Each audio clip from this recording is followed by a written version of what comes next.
A phoenix, its feathers shimmering in hues of fire after rising from the depths of loss. A snake, its eyes glinting with wisdom, ready to coil its body around prey. A ruthless fight awaits us. For the next 34 days, 22 players will compete against each other for the title of sole survivor.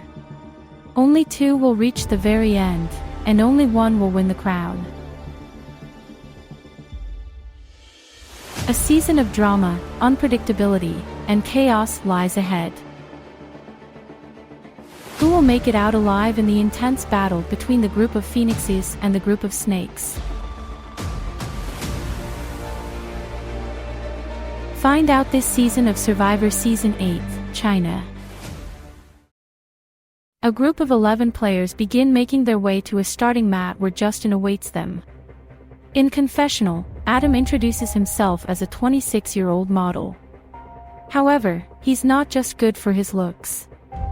He knows how to analyze people psychologically. People will see him as a typical tribe provider. They won't see him strike from the shadows when it's time. In another confessional, Daniela introduces herself as a 30-year-old ICU nurse. Of course, it's surreal to be on the 8th season of Survivor. However, she isn't here to be on vacation. She has something to prove. To prove that she can outplay her competition. She's a hero outside of the game, but if someone's game requires aid, she'll have to look the other way. In another confessional, Hannah introduces herself as a 24-year-old student. However, she's not just any ordinary student. She's studying law. Nobody will see her as a threat this season. She'll show off her innocent side to the others. What they won't know is that she knows how to keep on a filter when communicating with others. That's how they'll let her slip by to the end.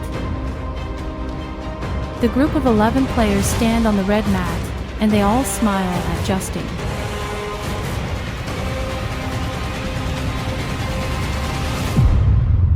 Meanwhile, another group of 11 start marching their way to the starting mat. In confessional, Alec introduces himself as a 35-year-old karate instructor. He has watched Survivor with his wife for the last 10 years. He knows how to navigate this game. But he'll have fun while he plays. What's Survivor if you don't have fun while being a masterful player? In another confessional, Betty introduces herself as a 25-year-old New York actress. She's been an actress ever since she was 9. She grew up as a very goofy child. People actually always called her Gappy in school because of the gap in her teeth. She loves it when people talk about her. It means she's doing something to make her relevant. In another confessional, Richel introduces himself as a 29-year-old emergency operator. Although people might see his career as dangerous, he doesn't really see a point in lying about it. If people learn he saves lives, maybe they'll think he's a hero that may benefit an alliance. In this game, you always want to give people a reason to trust you. That's how you make it further. The second group of 11 stand on the yellow mat, and now all 22 people look at Justin. Justin welcomes all 22 players to Survivor China. He's excited for their 8th season to commence. One person standing here will be the next sole survivor. They'll have to fight to the very end if they want that title. Otherwise, they might just be led to the slaughter. Justin then points at the man with ginger hair on the red tribe, and the man introduces himself as Fabian. Justin then asks him why he decided to come here on Survivor, and Fabian says he's currently unemployed and wants to make some money. Survivor will perhaps show the fierce side to him because he'll do anything for money. Everyone then laughs in reaction to that, and Justin then points to the man in a white, buttoned-up shirt, asking him to state his name. He says his name is David, so Justin then asks David how he feels about Fabian's response just now, and David says people would be lying if they said they didn't come here to play ruthlessly. Everyone came here to win the money, so he praises Fabian for being upfront about it. Justin then turns to the yellow tribe, asking the woman with purple and gold print to introduce herself, and she introduces herself as Annalise. Justin then asks her if she sees herself more as a phoenix or a snake going into this game, and Annalise laughs, telling Justin she probably sees herself as a snake. She even has clothes on that resemble one. To elaborate, she'll only be a snake if someone does something horrible to her. For example, 10 years ago, her ex-boyfriend proposed to her in public, but she denied him with a smile on her face because she knew he was seeing other women on the side. So yeah, she'll only be a snake if someone pushes her buttons. Justin laughs and then asks the man in blue to introduce himself, so he says his name is Vindrith. Justin asks him for his honest first impressions of these two tribes, and whether his tribe will do better than the other or not. Vindrith then says he sized up these tribes and believes the other tribe looks more intimidating, but they probably don't have high enough skills to beat his own tribe. David then smirks and says they'll see about that. Justin then tells the two groups that they will compete against each other as two separate tribes. The red tribe is called Feng, meaning phoenix in Chinese. The yellow tribe is called Shu, meaning snake in Chinese. After this season, we'll see which one is stronger, the phoenix or the snake. With that, he sends both tribes off to their new camps, throwing a map for them to follow. The two tribes then walk to their new camps, and in confessional, Shelby says she's fully prepared for what's to come this season. She even came out here in style, wearing her favorite heels she has worn for 25 years now. It's important to embrace your own beauty. It brings you confidence. That's what she always tells her daughter, Miranda, who is in pageanting. It's officially day 1 on Survivor China, and on the Feng tribe, all 11 members stand around a table with a note. In confessional, Anna reveals that the phoenixes arrived to camp, and they surrounded this table with an ominous note on it. They just got here, and things are ramping up from 0 to 100. David then reads the note to everyone. It says that the 11 of them will need to select 2 members to send to exile camp. The other tribe will do the same. Then, the 2 pairs will need to compete in a task at exile to earn their tribe an immunity challenge advantage for tomorrow's immunity challenge. The 2 will then return to camp as soon as the task is over. In confessional, Preston knew immediately not to volunteer for this exile task. It's best to stay at camp and build initial relationships. The 2 who go to exile might have a harder time integrating themselves into the tribe. In another confessional, Hannah says she knew immediately to keep her mouth shut. There could be some secret idol at exile, and she won't be the only one to assume that. She'd rather not be accused of having an idol on day 1, so she's sitting out of this one. David then asks if anyone wants to volunteer, and nobody responds. David then says he'll go if no one else wants to. Daniela then says she'll tag along. She's willing to represent the tribe. Shelby applauds both of them, so David and Daniela then follow a map to exile and say goodbye to their tribe. On the Shu tribe, the 11 members surround a table with a note at their camp, and they find out about the exile task where they need to send 2 people to compete for an advantage in the next immunity challenge. Everyone then looks around, waiting for someone to volunteer, and Vindrith raises his hand, saying he'll go. In confessional, Vindrith says he's not afraid to step up for anything. Heck, this exile task might also lead him to a hidden immunity idol. So of course he'll take his chances and go. Back at camp, Garth then volunteers to go with Vindrith, so everyone then wishes them luck as they head off. In confessional, Garth says he stepped up for this task to show his tribe that he's not just some older fragile man, but he's strong as well and can provide for the group. He's already a vulnerable first boot potential simply because of his age. With Vindrith and Garth now gone, everyone else begins scattering the area for resources and food. In confessional, Steph reveals that she feels pretty anxious going into this game. A lot of people seem intimidating in their personalities and physique. Then, there's her, the teeny tiny girl who sings for a living. she doesn't have any skills she can provide for this tribe. Thankfully, it seems not a lot of people on her tribe do either. For whatever reason, this one girl found wet logs and thought they could be used for the campfire. Then, this guy in overalls told everyone he knew how to weave palm fronds, but then they all had to point out that they are in China with 0 palm trees around them. This tribe might be screwed when it comes to camp life, but hey, at least she's not the odd one out.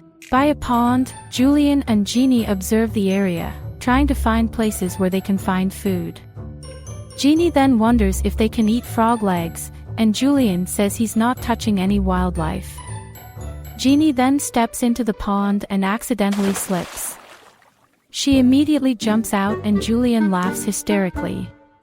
In confessional, Jeannie admits she's not built to live in the wild. Thank God she has people who are smart enough to keep her alive. In the real world, she's a barista. It has nothing to do with hunting animals and moving heavy logs around. Thankfully, she met someone on her tribe she gets along with really well. She loves Julian right off the bat. The two of them are similar in so many ways. This might just turn into her ride or die in this game.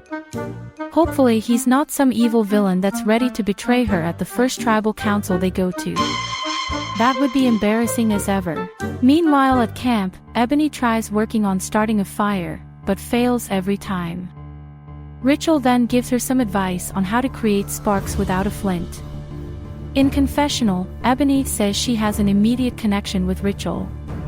Both of them work a frontline job, so they know how tense things can get at work. They have similar personalities, so he'll be someone she relies on moving forward. It also helps that they both love to provide for the tribe, so that's something else they can build a bond over. As Rachel helps Ebony out, Betty, Annalise, and Sarah stand nearby, getting to know each other. Sarah tells the two that she's a social worker. Betty then asks her where she's from, and Sarah says she's from New York. Betty gasps and says she's also from there. She knew she gave off New York energy with her fit. In confessional, Sarah laughs and says she's super excited to play Survivor. She is a super fan at heart. There's so much she wants to do right off the bat, but she has to take things slow and get to know everyone. It's important to build genuine relationships with people before going straight into game mode. It's seemingly working for her because people seem to love having her around. Later on, Alec walks with Sarah and Steph, asking them how they feel about Vindrith and Garth volunteering for the exile task. Steph points out that Vindrith seemed super eager to go. Either he's that desperate to be a team leader, or he thinks there will be a personal advantage waiting for him there. Alex smirks and says he doesn't think Vindrith cares about the team at all, based on the vibe he's giving off. In confessional, Alex says that first impressions are crucial in this game. If you come off weird and desperate right away, that's a ticket straight to home.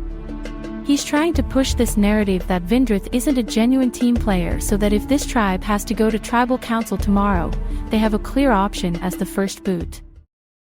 On to the Fung tribe, everyone is gathering resources such as wood, sticks, bamboo, and food. While looking through some bushes for food, Maria and Hannah chat about their first impressions of this tribe. Maria says they have some pretty strong boys, and even the girls seem decently strong against the other tribe's girls. Hopefully they can prove that one dude in the man bun on that other tribe who said Red had no chance at these immunity challenges. Hannah smirks and says delusion can only get that man so far. In confessional, Maria introduces herself as a 26-year-old hairdresser. Her ideal strategy is to work on her social game with other tribe members. That's probably the best way to navigate the early game. She already had some fun chats with people like Hannah, Roland, Adam, and Preston. They all seem very receptive towards her conversations with them, so that's a good sign. Nobody on this tribe seems overly negative anyway, so she feels pretty confident about her position here. At the well, Roland and Adam bond on a personal level, and eventually, Adam offers an alliance between the two of them and perhaps some other people as well. Roland of course agrees to this idea, and in confessional, Adam says that he wants to immediately form a solid alliance of 4 that can move as a unit through this pre-merge phase. Roland is someone he can instantly grab as a seemingly physical guy. Typically, those types of players are easy to manipulate. Then, he feels pretty good about Fabian because of his confidence. It doesn't seem like cocky confidence, if that even makes sense. As a 4th member, he's thinking of adding Daniela because something about her makes her seem like a very loyal ally. Unfortunately, she's at exile right now, so he can't invite her yet.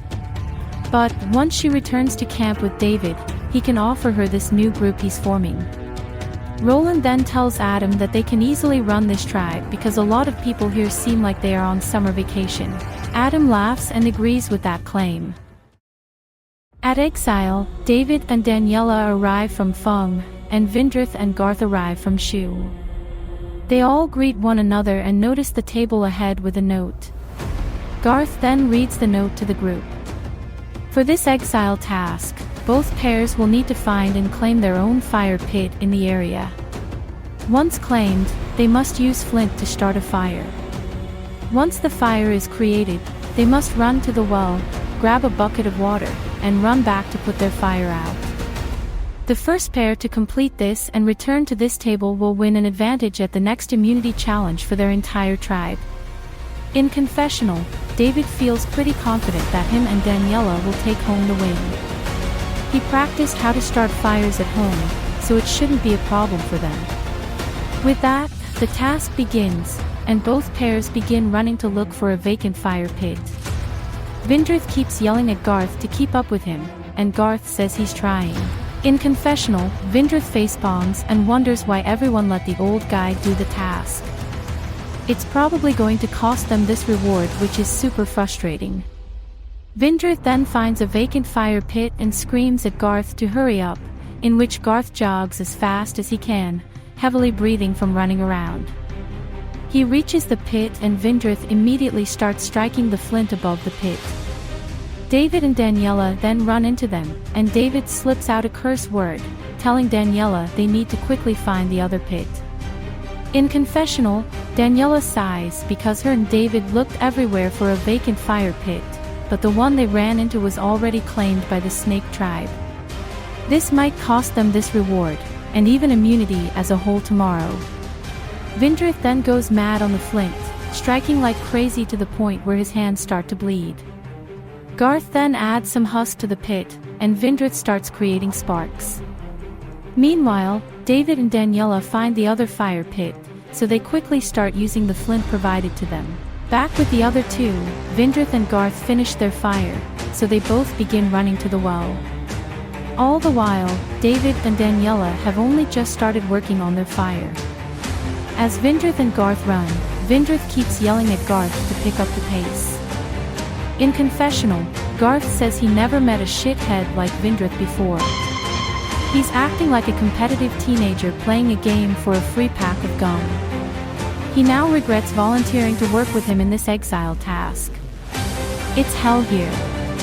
Vindrith eventually reaches the well and keeps yelling at Garth to hurry up, even commenting that he needs to hurry his slow ass up. Garth tells him to fuck off as he approaches, and once he reaches the well, Vindrith starts filling up a bucket with water. Meanwhile, Daniela and David see sparks forming from the flint, so they start focusing. Strike after strike, the sparks don't lead to a fire. However, after another few minutes, a fire gets going, and Daniela immediately cheers. They start running to the well. After a short run, they pass by Shu's fire pit, noticing it's extinguished. They both stop running, realizing it's over. Indeed it's over, as Vindrith and Garth make it back after extinguishing their fire with the water they retrieved. That means the Shu tribe will have an advantage at tomorrow's immunity challenge.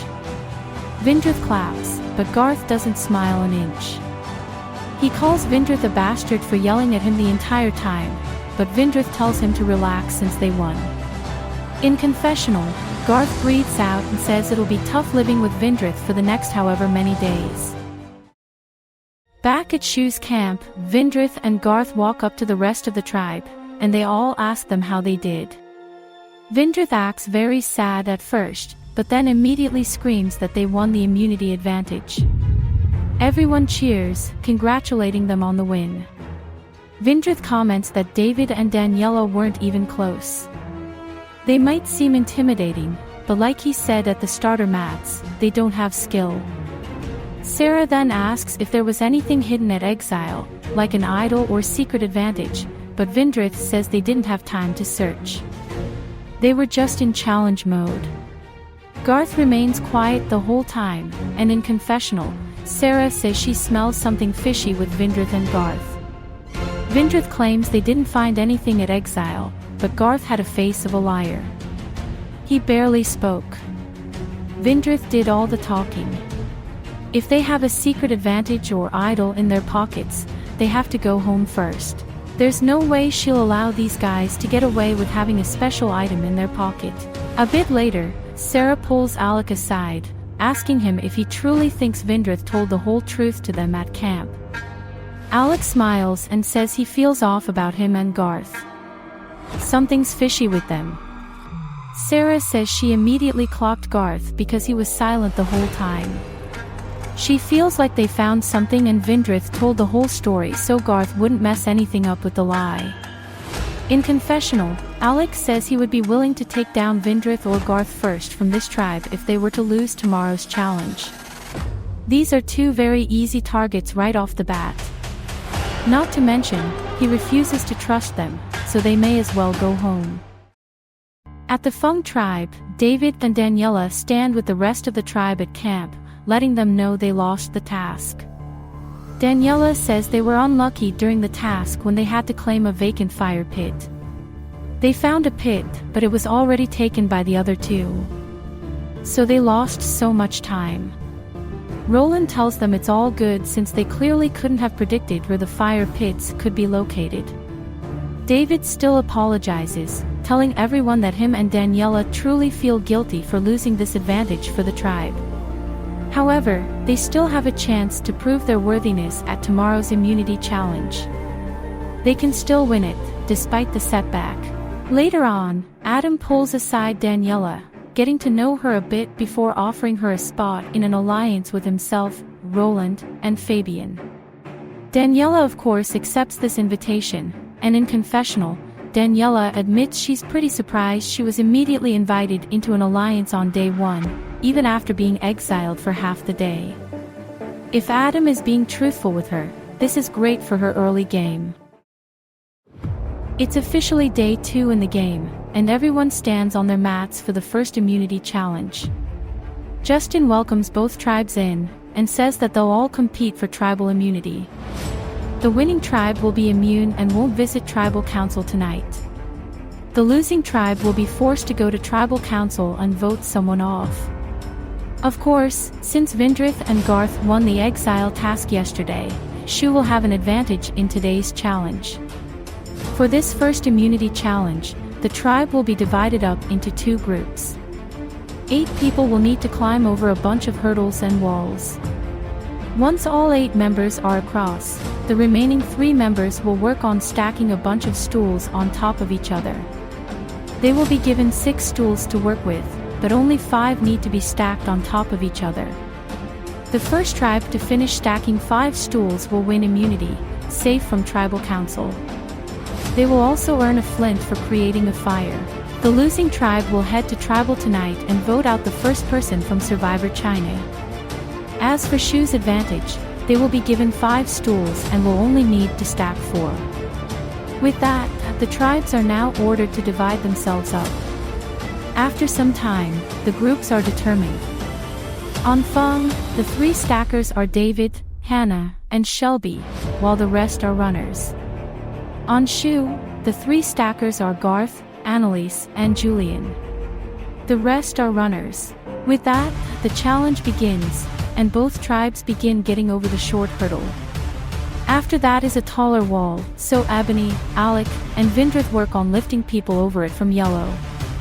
Red has a similar strategy, but only Adam and Roland lift people over the wall. As people get over the wall, they get over an easier hurdle, but are met with another tall wall. Sarah tries to lift up Steph, but Steph keeps falling off of her. Meanwhile, Ebony gets over the second wall with the help of Alec and Vindrith. Vindrith then gets over the wall with Alec's help, and Alec uses Vindrith's leg to pull himself up and over. On red, everyone gets over the second wall with Adam and Roland's help, so Roland lifts up Adam and later grabs onto Adam's leg to get up. Back on yellow, Ebony helps out her tribe on the fourth wall, getting people over slowly but surely. They start getting people over the fourth hurdle and onto the end mat. Red still has to get over the fourth wall, but Adam and Roland are working hard to get their tribe members up and over. As some time passes, Shu has everyone except Ebony, Alec, and Vindrith at the end, so the three start helping each other up. Meanwhile on Feng, Adam helps up one last person, and then he climbs onto Roland to get up the wall. With both tribes neck and neck, Hannah tells David and Shelby that she's worried the other stackers will finish in a breeze. David tells the two that he'll be the supporter for Hannah while she stacks. Shelby will hand the stools over to Hannah. Shelby nods, and back with the rest, both tribes have all 8 members at the end mat, so the stackers begin working on their part. Garth allows Annalise on his shoulders to put the third stool up. But then, Annalise falls over before putting the stool on. Meanwhile, Feng has 3 stools stacked, so Hannah gets up on David and nudges the 4th stool on top. Preston then yells out to Hannah that the top stool is going to tip over, so Hannah tries readjusting it. Meanwhile, Annalise puts the 3rd stool up successfully, but tells Julian to do the 4th because she's losing her balance every time she goes on Garth's shoulders. Julian then gets up onto Garth but struggles to stay on. Right next to them, Hannah nudges the 5th and final stool on the stack, and she jumps off of David to get away from the stack. After 5 seconds, the stack remains up, meaning Feng has won first immunity, safe from tribal council. They all cheer, and Fabian hugs Preston, telling him he single-handedly saved them all from the stack tipping over. Everyone is then back to their mats, and Justin calls up Feng to retrieve their immunity statue, so Hannah heads up and poses in celebration. As for Shu, they will go to tribal tonight and vote the first person out of the game. Everyone is then ordered to head back to camp, so they all begin walking back. In confessional, Annalise says she's pretty disappointed her tribe lost, even after having an advantage to win it. She feels like she might be on the chopping block tonight along with Garth and Julian since they are responsible for the tribe's defeat. She'll just have to hear other people out for this vote and go along with whatever plan she's given. At Shu, all 11 make it to camp and stand around to debrief what happened. Garth apologizes and says he thought they could pull it off, especially after being neck and neck with the other tribe. Annalise says she, Garth, and Julian are to blame at this point because they didn't keep up the lead they had with the advantage. In confessional, Julian's jaw drops in reaction to Annalise name-dropping him. He's flabbergasted that she would put all the blame on the 3 stackers, when in reality, she was the one to keep losing her balance. She needs to watch her mouth before spilling out names like that. He didn't come here to be a scapegoat and let others throw his name around. Vindrith then tells everyone that they did what they could, so they'll just have to deal with the consequences and vote at tribal tonight. Alec agrees and tells everyone to keep their heads up since one loss doesn't define them as complete losers. In confessional, Vindrith says that the stackers are clearly to blame for this challenge loss, but he has one name in mind that he wants to spread around for this first vote. As people spread out to hold conversations, Vindrith, Annalise, Alec, Rachel, and Betty stay at camp, and Vindrith straight up tells the group that he'll place his vote on Garth tonight. He doesn't want this first vote to be about anything other than tribe strength. They can think about numbers and alliances if they come back to tribal again. He doesn't even think Annalise and Julian should be blamed for the loss. Garth made the mistake of making himself a support for the 2 of them. Annalise says she's down to put her vote onto Garth if that's the consensus. Rachel says he's cool with this, and so do Betty and Alec. In confessional, Rachel says that at the moment, it seems like Garth is the consensus target because of the immunity challenge. Plus, according to Vindrith, Garth didn't do much at the exile task anyway, so he's a huge setback in challenges for this tribe. It's a pretty simple vote for everyone tonight. Meanwhile, Julian chats with Sarah and Jeannie, scoffing at the fact that Annalise would throw his name at camp just willy-nilly.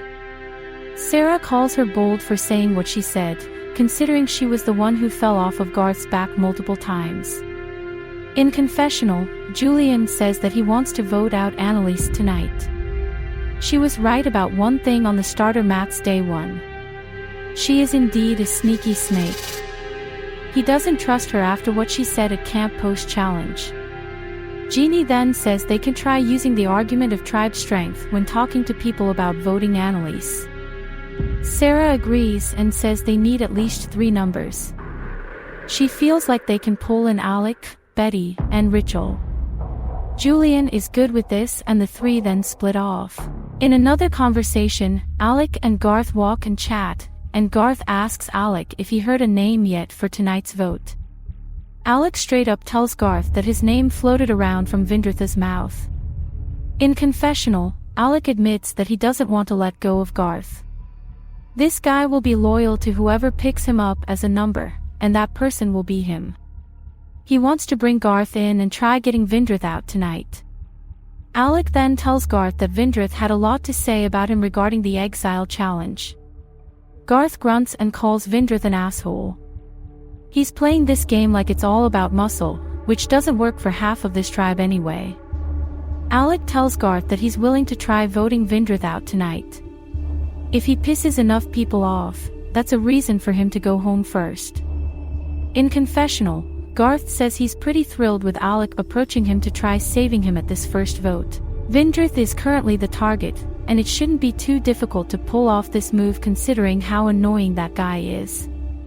As the two continue walking, Alec notices something stick out by a bush, so he walks over and picks up a package. He immediately freaks out with Garth, so they both hide so Alec can find out what he found.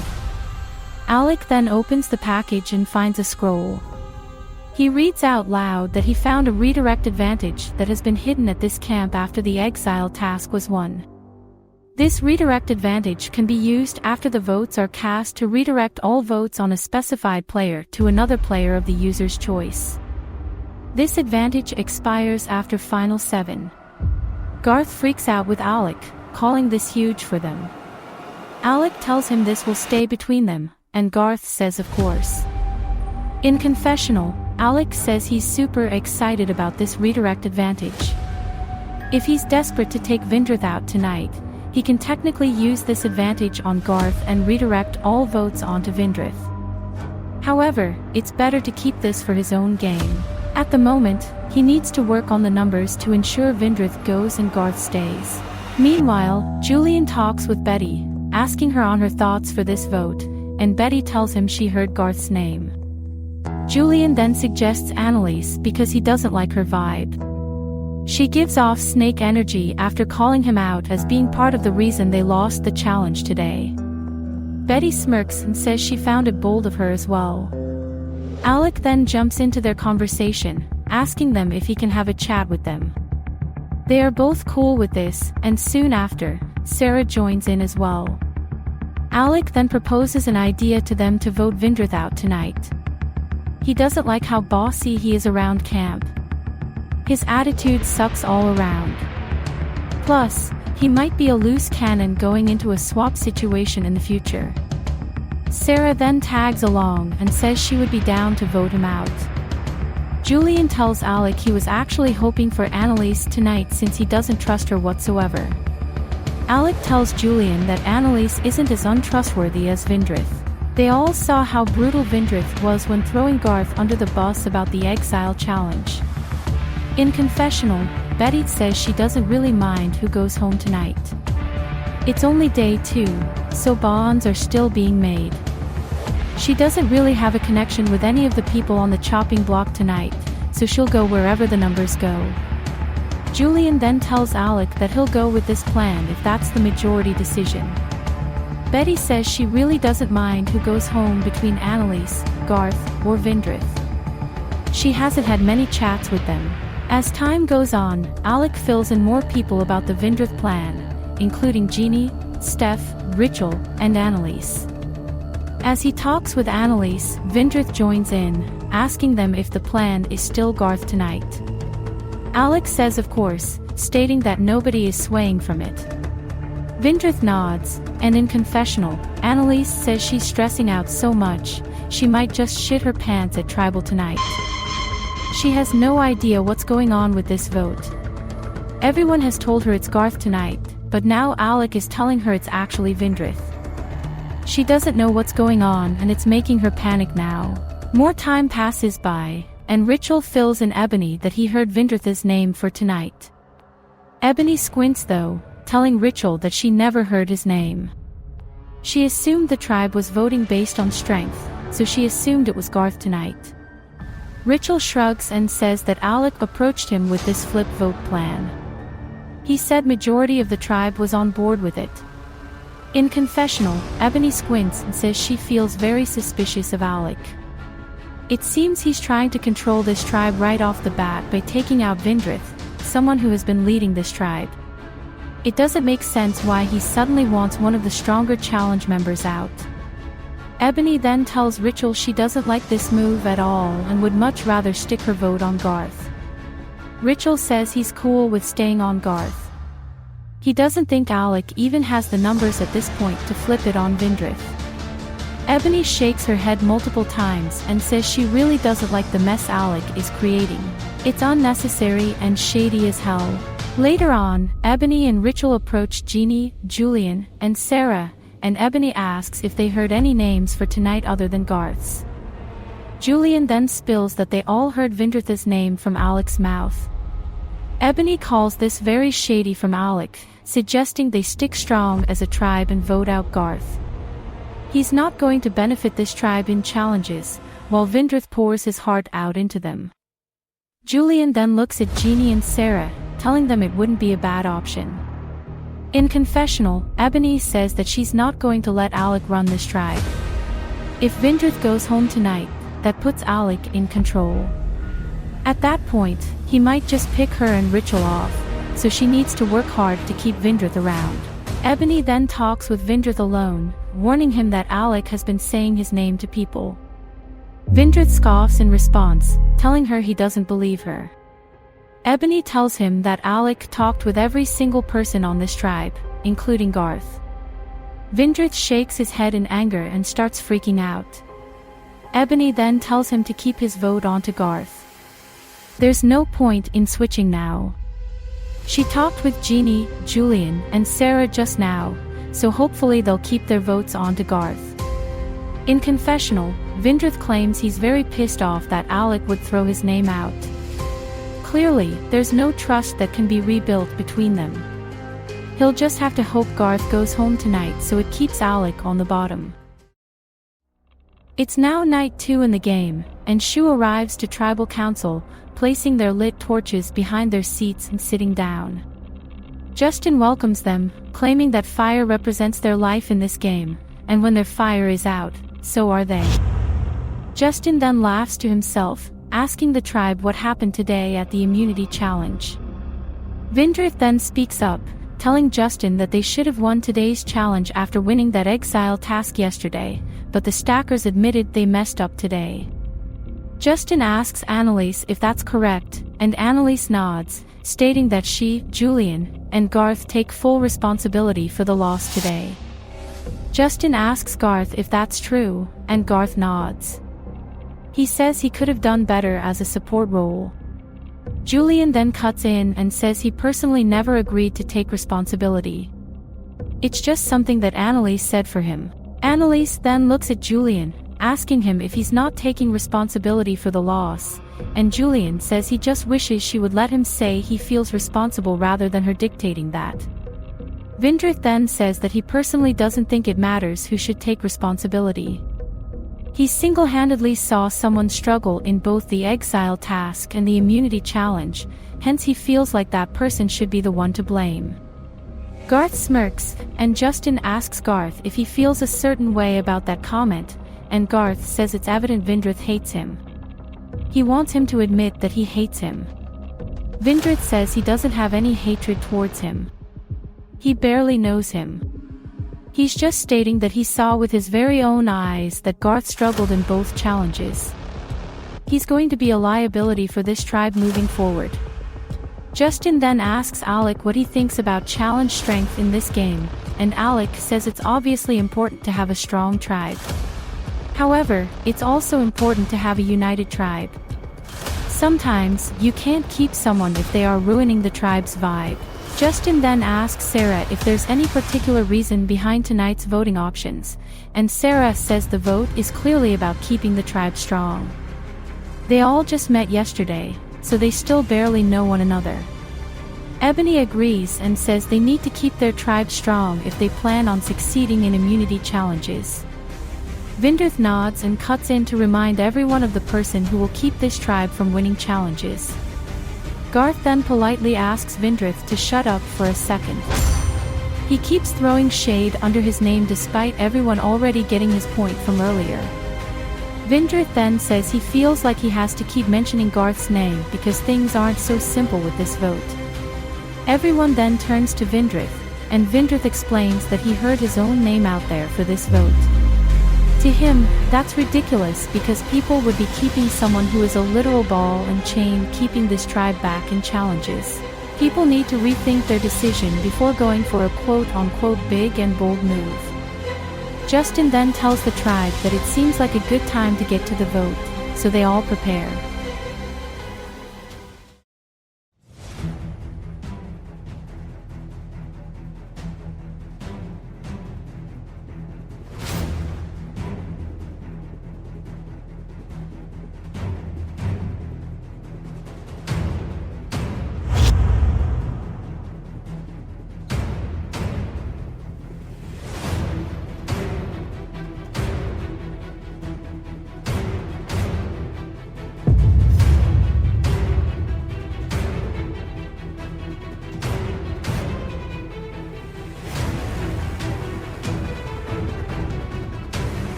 I'll tally the votes.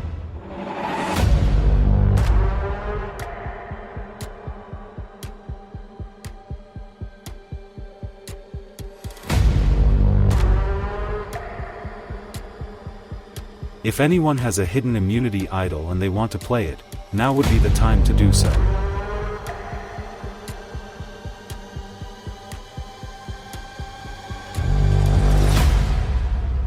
Alright, I'll read the votes. First vote. Garth. Vindrith. 1 vote Garth, 1 vote Vindrith. Garth. That's 2 votes Garth. Vindrith. We're tied. 2 votes Garth, 2 votes Vindrith.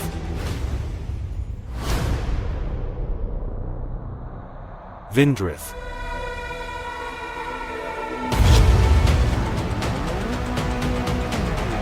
Vindrith.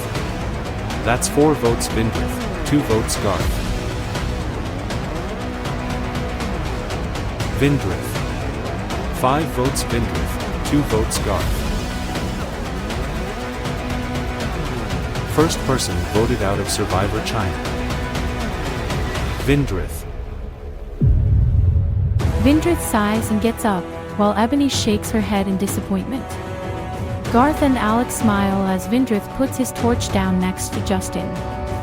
Justin then snuffs the torch, and Vindrith heads out, telling them all good luck at these next immunity challenges.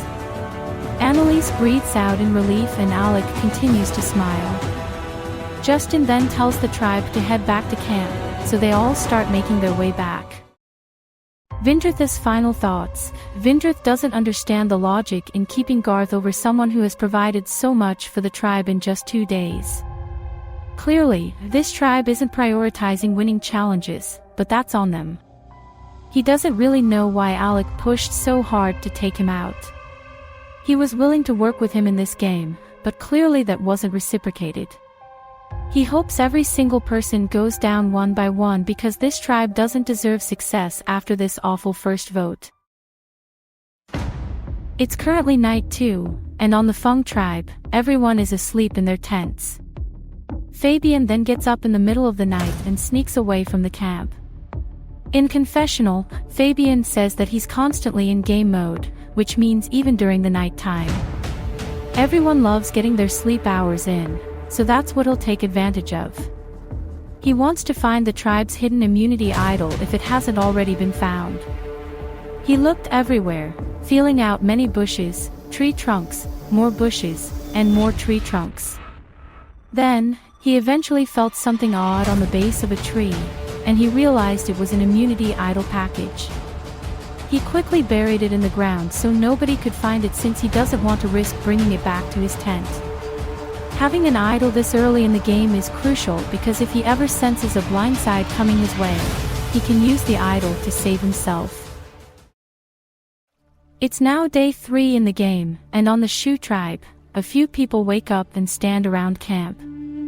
Rachel tries starting a fire with no flint, but is unsuccessful. In confessional, Rachel admits he feels tired and weak. It was hard to get any sleep last night, especially after losing Vindrith. It definitely feels like there's a hierarchy on this tribe. Alex seems to be running things, and people like being around him. Last night, himself and Ebony were going to vote Garth, but he flipped last minute, realizing the numbers weren't there to save Vindrith. Now, him and Ebony are on the outs, and they have to find a way to get into a majority. Further from the main camp area, Alec, Sarah, and Steph sit by a pond, and Sarah asks Alec what got him to become a karate instructor. Alec then explains that his dad used to be one, and he taught him to become a fighter growing up. Then, he became an instructor himself 5 years ago. In confessional, Alec says he feels pretty good waking up on day 3. He got his way last night with Vindrith voted out in a 9-2 vote. Everyone knows by now that Ebony was the odd one out. At the moment, he has a pretty solid alliance going with Steph, Sarah, and Garth. The 4 of them have control over the tribe. The only person they can't seem to control is Ebony. Sarah then explains to Alec that Ebony tried her hardest to keep Vindrith around. She campaigned to her, Julian, and Jeannie, but they all lied to her and said they would vote Garth out. Alec calls Ebony a dangerous player for their game since she can't be used as a number. Steph says that she could be an easy boot for them if they lose the next immunity challenge, and Alec agrees. Later on in the day, Sarah meets up with Julian and Jeannie by the well. Jeannie asks Sarah how her morning is going, and Sarah says she feels great. None of them are in danger of going home currently, and that's what matters the most to her. In confessional, Sarah admits that she's playing with 2 alliances currently. She has an alliance with Alec, Steph, and Garth. She has a second alliance with Julian and Jeannie. She's leaning more towards the alliance with Julian and Jeannie, only because they are way more relatable and fun to be around. Jeannie then tells the 2 that she cried in her tent last night because she wanted a coffee so bad. She could even cry right now. Julian sighs and says he can't order his daily iced cap anymore. He feels so deflated now. Sarah says they need to hope there's a coffee reward or something similar because if the 3 of them remain low energy, people might just vote them out. They all laugh to that, and Jeannie closes her eyes and hums to herself. She says out loud that she'd like a favor from God. She'd like for a coffee reward to be on the line at tomorrow's challenge. Julian adds that they'd also like a guaranteed win.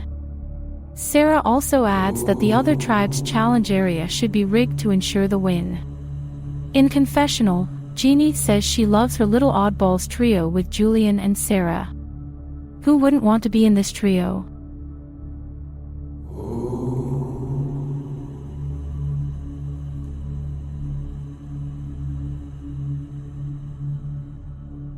At camp, Ebony and Annalise chat secretly, and Ebony asks Annalise how she found out about last night's vote on Vindrith. Annalise straight up says that Alec told her about it. He told her that everyone was voting him. Ebony says she heard the same from him. To her, that means he's pretty shady and manipulative. In confessional, Ebony says that she'd like to get closer to some people on this tribe and convince them that Alec is a problem to keep around. She of course already has Rachel on her side. Annalise is someone else she feels like she can group up with. Annalise then tells Ebony that she's willing to push for Alec's name if they go to tribal council again. She doesn't like the idea that Alec will one day run this camp if they keep going to tribal over and over again. Ebony smiles and tells Annalise they'll pull off this move somehow. It'll take some time to convince people, though. On the Fung tribe, many people hang around camp, and a little beyond camp, Fabian shares with Adam and Roland that he has a hidden immunity idol.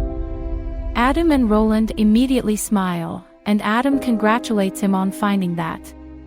He asks him where he found it, and Fabian claims he found it by a tree trunk this morning.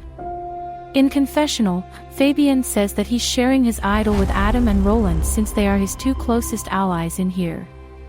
By sharing the idol with them, they won't have a reason not to warn him if he's ever on the chopping block.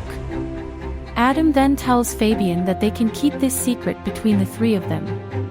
They won't tell Daniela, even though she's in their core. Fabian feels good about this and splits off from them.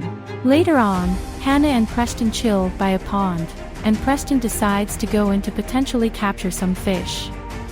In confessional, Preston says he's a physical therapist outside of the game, but he doesn't want to admit that to people since it'll elude his intelligence.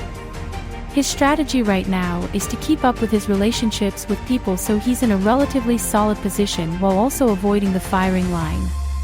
Currently, he feels the closest to Hannah. They have similar interests and they both love Survivor. Preston then attempts to catch some fish with his arms, but they all swim away. Hannah laughs and tells Preston he's not going to catch anything like that. Preston admits defeat and gets out of the water. Hannah then asks him how he feels about the others on the tribe, and Preston admits he feels pretty okay with everyone. He's trying not to make himself a big focus for people. Hannah says she feels the same way. She's just trying to feel people out and blend in with the crowd. In confessional, Hannah admits that her and Preston are super tight. They are glued together at this point. She always wanted a partner in crime, and Preston will be that person for her.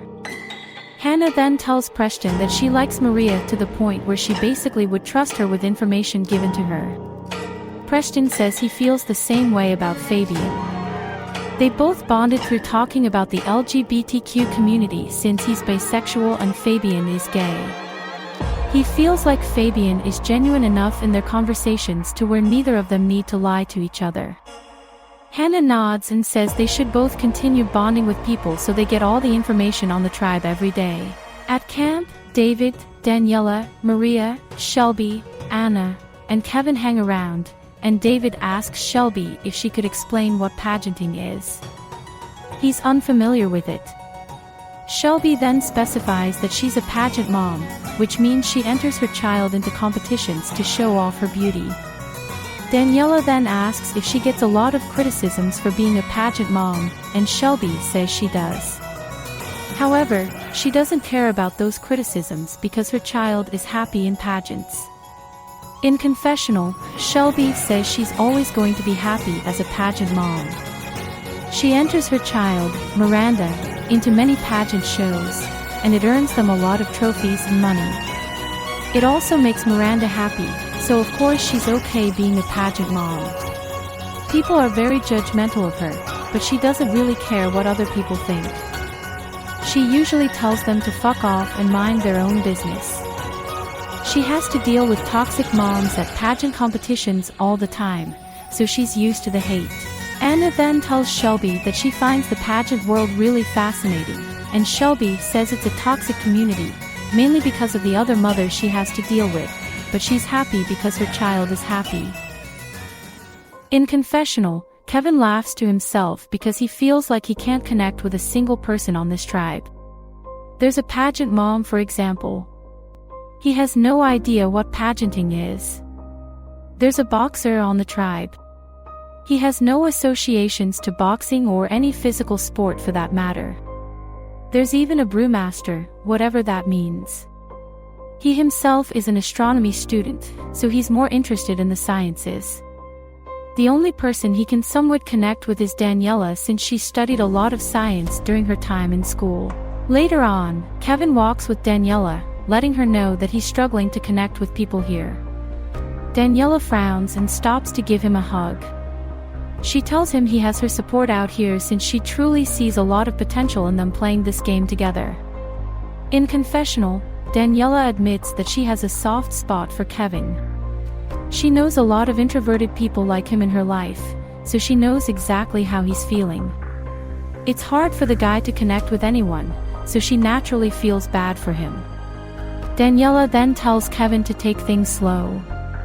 It's going to be hard for him to bond with people in the first few days. However, he'll realize soon enough that he has a lot of similarities to other people. Even if not, he can still bond with people who are different from him. Kevin nods and thanks her for keeping his spirits up.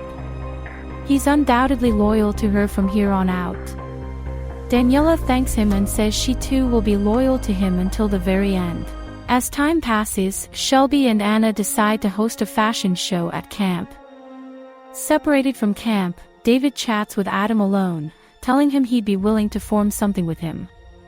In confessional, David feels like he needs to actively form alliances at this stage of the competition. It's the third day, so people had plenty of time to get to know each other. He feels pretty good about having Adam around, so that's someone he wants to form his first alliance with. Adam tells David that he's totally down to align. They both get along really well out here. David smiles and says he eventually wants to make a separate group with more people in it, but for now, it's the Adam and Dave show. Adam laughs and likes this, but in confessional, Adam admits David isn't his main priority right now. Sure, he's just a side alliance for him. His main alliance is with Roland, Fabian, and Daniela. Especially after learning about Fabian's idol, he wants to stick to this core four for now. Adam then asks David if he feels any negative energy from anyone yet, and David breathes out and spills Kevin's name. He's just very socially awkward around people and it's rubbing him the wrong way. Adam nods and agrees that Kevin is a bit off sometimes. He's too quiet, which makes it hard to have conversations with him. David also adds Fabian, and Adam makes a straight face without realizing. David explains that Fabian seems very sneaky and off-putting. He doesn't really want to be around someone who gives off that vibe. Adam nods quietly and then says he actually had some good chats with Fabian. He's the type of guy you start to like after getting to know him better. In confessional, Adam admits he started freaking out when David threw out Fabian's name. Hopefully his mind changes and he continues to look at Kevin solely. He doesn't need David focusing on Fabian since that's his core alliance member. At the Shoe Tribe, evening starts approaching, and Jeannie heads to the well with Sarah to refill their water bottles. Jeannie walks to the back of the well, and she suddenly spots a package hidden. She immediately gasps, scaring Sarah momentarily. Jeannie picks up the package and immediately freaks out in front of Sarah, telling her she found a package. Sarah then walks to Jeannie and they both open the package together, finding out it's a hidden immunity idol that expires after Final 5. They both hug and cheer, and in confessional, Jeannie says she's in complete shock that she found this hidden immunity idol accidentally. She didn't even actively look for one because she didn't know where to look. But it seems like the survivor gods looked at her previous request for coffee and instead gave her an idol.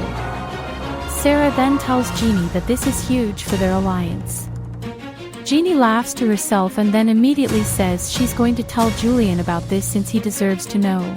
Sarah hugs her again and congratulates her. Jeannie later catches up with Julian, acting very sad in front of him. Julian asks her what's wrong, and Jeannie covers her face. Julian, who is very confused, then hugs Jeannie, asking her what's wrong. Jeannie then jumps up and down, telling Julian she found an idol. Julian's jaw drops in amazement. He then tells her she sucks for acting all sad and whiny. Jeannie laughs quietly and tells him she found it behind the well with Sarah, so only the two of them know about it. Julian tells her to keep this a secret from everyone else. They can use this if they are ever in danger, and that could very likely be the case if this tribe sees them as weaklings. In confessional, Julian applauds Jeannie for finding that idol. This is huge for their trio with Sarah. They have so much more power now in this game. Yesterday, he felt pretty off with Annalise, and even this morning, he felt quite anxious about his own safety. But now, he feels so much better knowing that Jeannie has a powerful tool in her pocket. It's day 4, and the tribe stand on their mats for the next challenge. Justin confirms to Feng that Vindrith was last voted out from the Shu tribe. Many are in shock, and Hannah comments that she assumes they want to lose these challenges. Justin then takes back the immunity statue from Feng and gets into the challenge rules. In today's challenge, one person will be a caller while the rest of the tribe will have paper bags over their heads, unable to see ahead of them. The caller must guide their tribe members one at a time through a maze. Once a member gets to the end of the maze, the next blind member will go. The first tribe to get all members to the end of the maze will win immunity, safe from tribal council. The losing tribe will need to visit tribal tonight and vote out the second person from Survivor China. In addition, if Shu wins today's challenge, they'll get a flint for fire. Justin then asks Feng to sit someone out, so Anna raises her hand. Justin then tells the two tribes to decide on their caller so they can then start the challenge up. With both tribes now prepared for the challenge, Justin goes over the two callers. On Feng, the caller is Shelby. On Shu, the caller is Ebony. With that, the challenge may now commence, and Maria heads up first for Feng while Alec heads up for Shu. Both Shelby and Ebony yell out directions to their tribe mates, and both tribes seem to be neck and neck. After some time, Ebony realizes she took Alec the wrong way, so she yells to Alec to go back.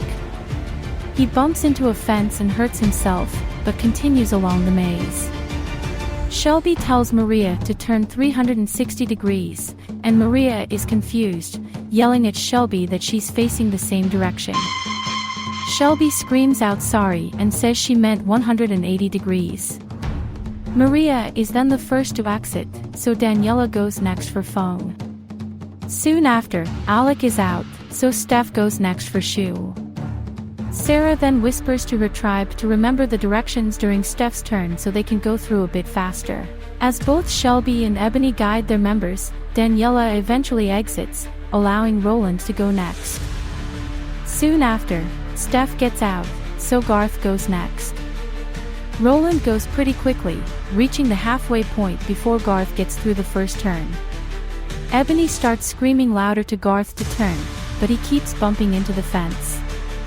Roland eventually exits the maze, so Shelby guides Preston next. Garth eventually makes more progress, and Preston slowly reaches the same point in the maze as Garth. Eventually, Garth exits, so Rachel goes next. Preston also finishes, meaning David can go now for Feng.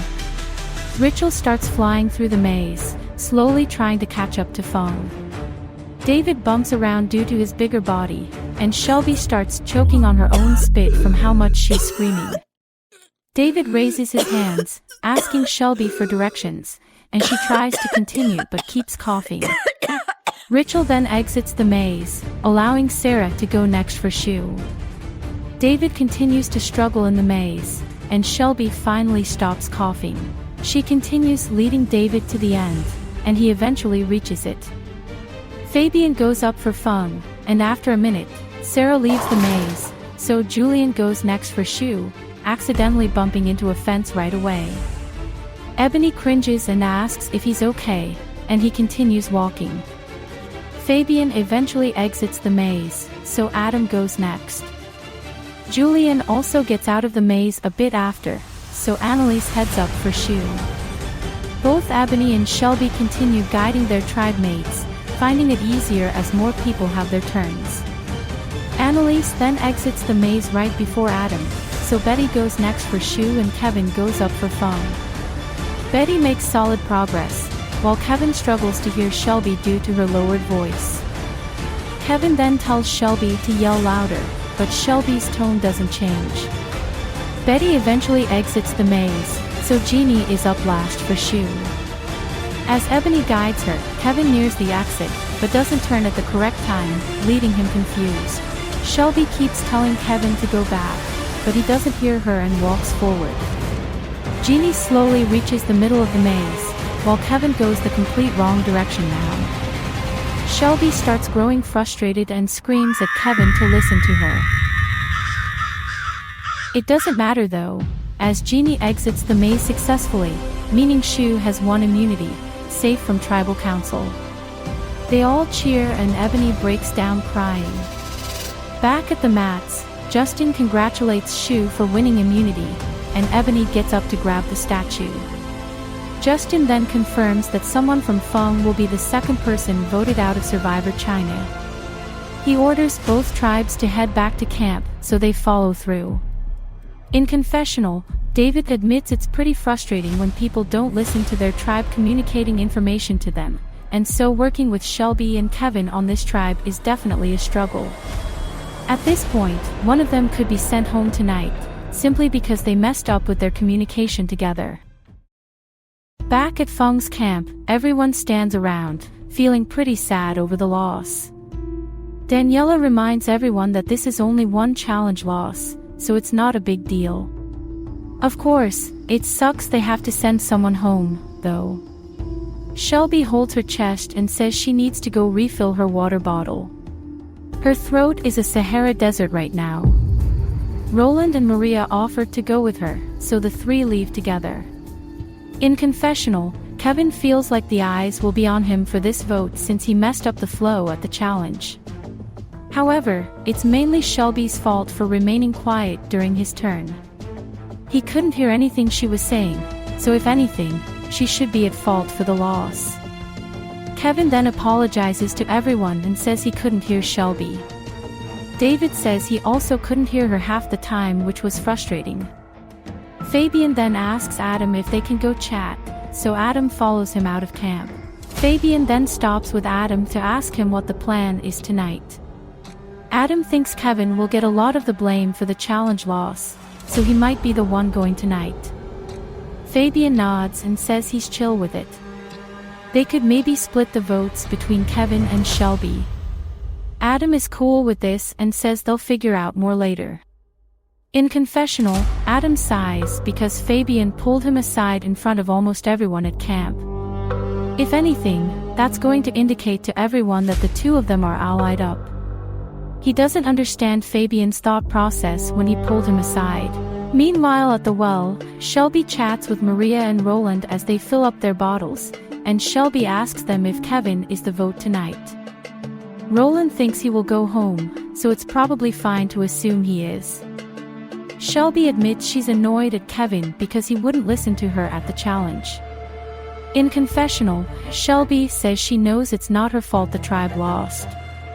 She used her pageant mom voice to scream out the directions, so there's no way it was her fault. Kevin has to go because he's such a bad tribe member in all possible ways. He's not good in challenges, he's not a communicator, and he'd rather sit at camp and stick his thumb up his ass and do nothing. It's annoying, so she wants to get that type of person out of here as soon as possible. Maria then asks what they should do if Kevin has an idol, and Shelby suggests they split on Hannah because she's probably the weakest physically. Roland shrugs and says he's cool with this. Maria says the same. Back at camp, Hannah, Preston, and Fabian chat privately, and Hannah asks Fabian why he pulled Adam aside. Fabian says it was nothing. He just wanted to clarify something about the challenge. Hannah asks him what exactly he asked, and Fabian squints and says he only asked which person failed them the challenge win, between Kevin or Shelby. Adam told him Kevin, so that's basically where his vote will go. In confessional, Hannah feels very off about Fabian and Adam. The two of them decided to walk off from the rest of camp and they clearly talked game. In her eyes, Fabian is aligned with Adam. It would make sense because they constantly talk with each other in group settings. She just hopes Preston can see through Fabian's bullshit, knowing the two of them seem close on a personal level. Preston then tells Fabian and Hannah that he'll just assume Kevin is the vote tonight, and Fabian nods in response. Later on, Adam chats with Roland and Daniela, letting them know that he's hearing Kevin's name for tonight. Roland says the same, clarifying that the split vote is Hannah, according to Shelby. Adam says he's cool with this and asks Daniela if she's down for this, and she says yes. As some time passes, Daniela pulls Maria aside to chat. In confessional, Daniela says that at the moment, she doesn't feel confident in her position on the tribe. On one hand, she's in an alliance with Adam, Fabian, and Roland. However, the three of them seem way closer to each other than they are to her. She feels like a fourth wheel in a way. On the other hand, she really likes Maria and David. She would much rather be loyal to them. The only problem is that it's going to be way too difficult to betray Adam, Roland, and Fabian right away. So, she thought of a plan that might not directly impact their feelings towards her. Daniela then tells Maria that she doesn't really feel like voting out Kevin tonight. Maria then asks her what her idea is, and Daniela breathes out and says she'd rather vote Preston out. The two of them don't have any sort of connection, and he seems to be floating around. Additionally, Preston and Fabian seem very close, which could be dangerous for her own game. Maria admits she doesn't talk with Preston or Fabian that much either, so voting Preston out isn't a problem for her. Daniela says that she just feels like Preston is the smarter move because Fabian is an obvious target down the road. He's going to trip himself up and get himself voted out.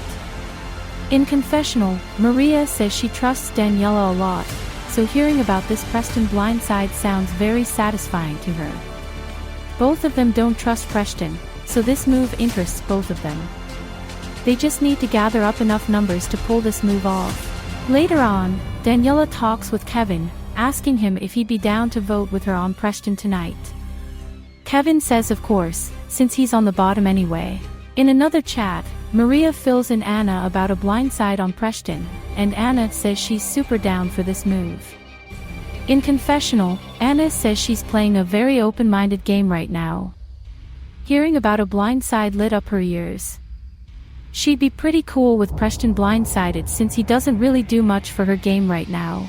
Daniela then talks with David alone, asking him if he'd be okay voting out Preston tonight. David is confused, finding the move random. Daniela then warns David that she sees how close Preston and Fabian are, which could be very dangerous for them down the line. She already has Maria and Kevin on board.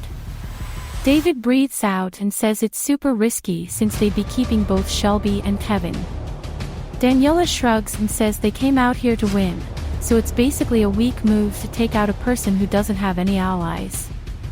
In confessional, David says he has doubts about this move to take out Preston. He'd much rather vote out Kevin tonight, as many people would rather do. He's not good for the tribe in any facet.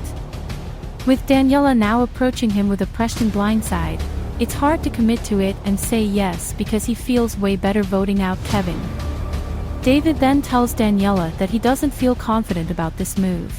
Even if they have the votes, it's probably way better for their long-term games to vote out Kevin and keep the tribe calm. Daniela sighs, and in confessional, Daniela feels a bit frustrated with David because he refuses to make any sort of big moves early on. This is their chance to change things up on this tribe and hold control in their own hands. If David isn't in, she can't proceed with this move. Maybe she'll need to throw votes onto Hannah in that case to keep Kevin in the split vote. That's her last resort, though. As more chats occur at Fung, Hannah talks with Preston, telling him that he needs to stop trusting Fabian. Preston tells her he doesn't fully trust him on a game level, but that doesn't mean he doesn't like him on a personal level. Hannah reveals that she finds him very sketchy around Adam. That has to be some alliance forming between them.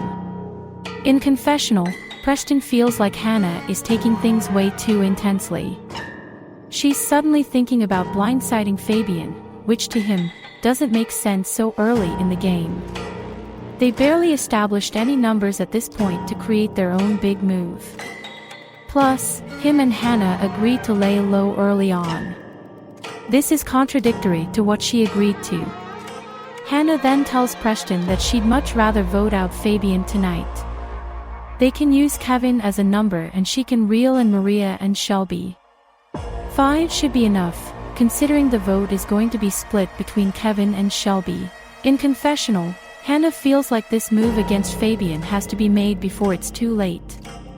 She can already see a possible alliance forming between him, Adam, maybe Roland, maybe David as well. Daniela could be automatically connected to David through exile on day 1. She sees the numbers forming right now, and she needs to put an end to this big alliance that could form, starting with Fabian. Preston then reluctantly agrees to this plan and says he's putting a lot of faith in her. Hannah tells him Fabian will definitely go tonight. There's no need to fear it.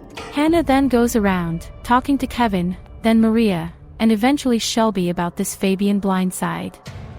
Shelby tells Hannah she's cool with this move, and Hannah thanks her for trusting her. In confessional, Shelby says that she's pretty certain Kevin is going home tonight.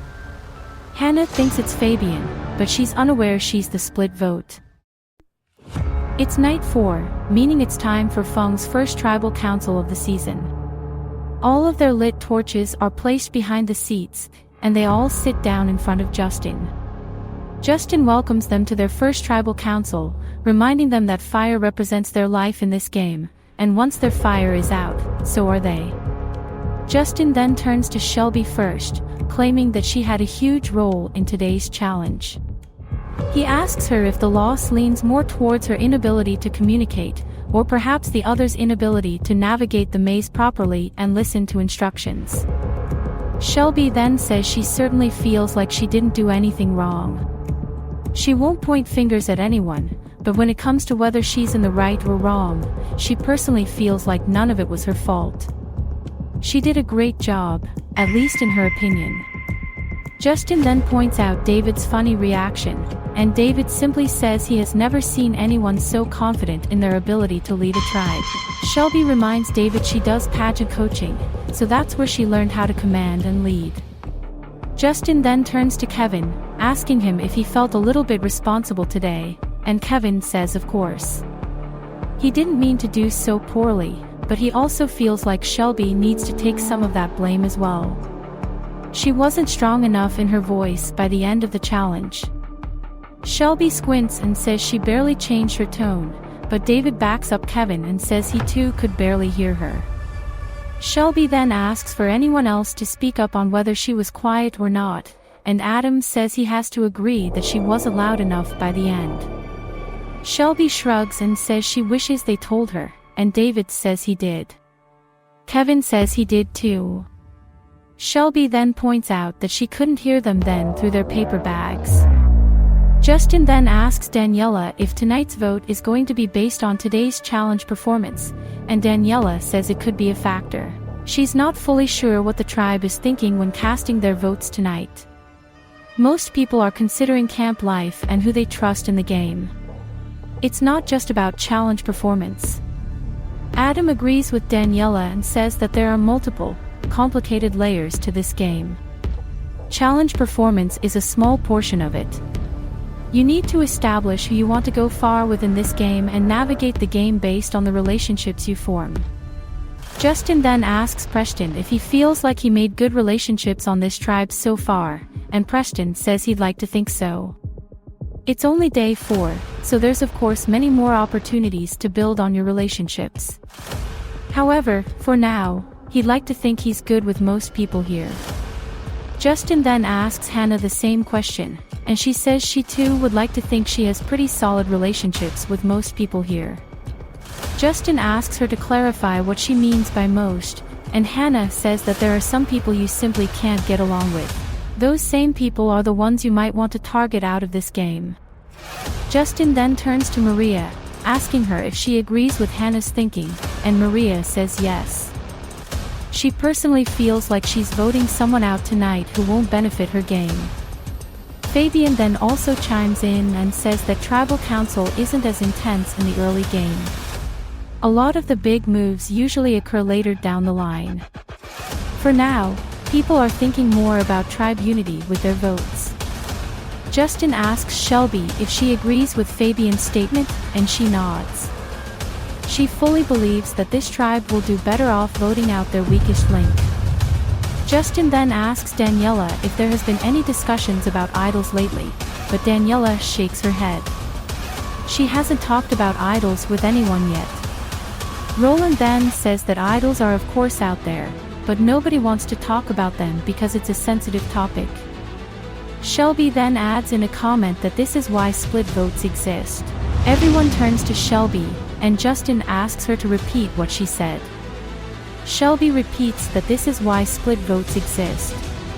Because of idols, you need to split your votes sometimes in case the intended target uses an idol. Justin then asks David if tonight could see a split vote happen, and David says there could be. At least he was approached with one, so he believes there will be a split vote tonight. Justin then wraps up the discussion and says it's time to vote, so everyone prepares.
I'll tally the votes.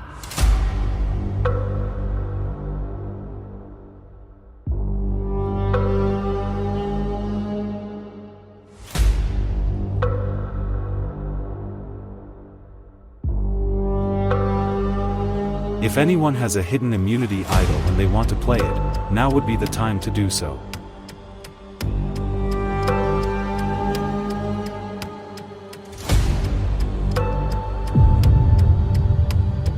Alright, I'll read the votes. First vote. Kevin. Hannah.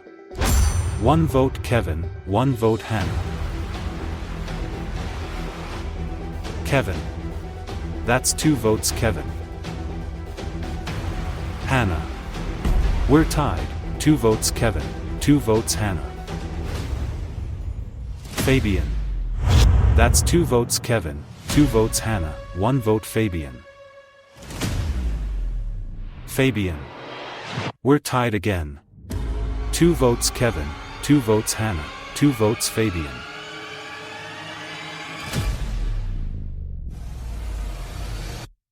Preston.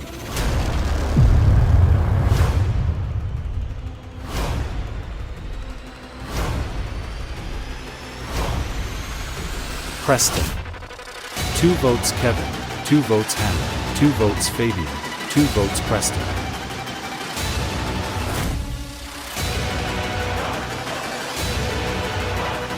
Preston. That's 3 votes Preston, 2 votes Kevin, 2 votes Hannah, 2 votes Fabian.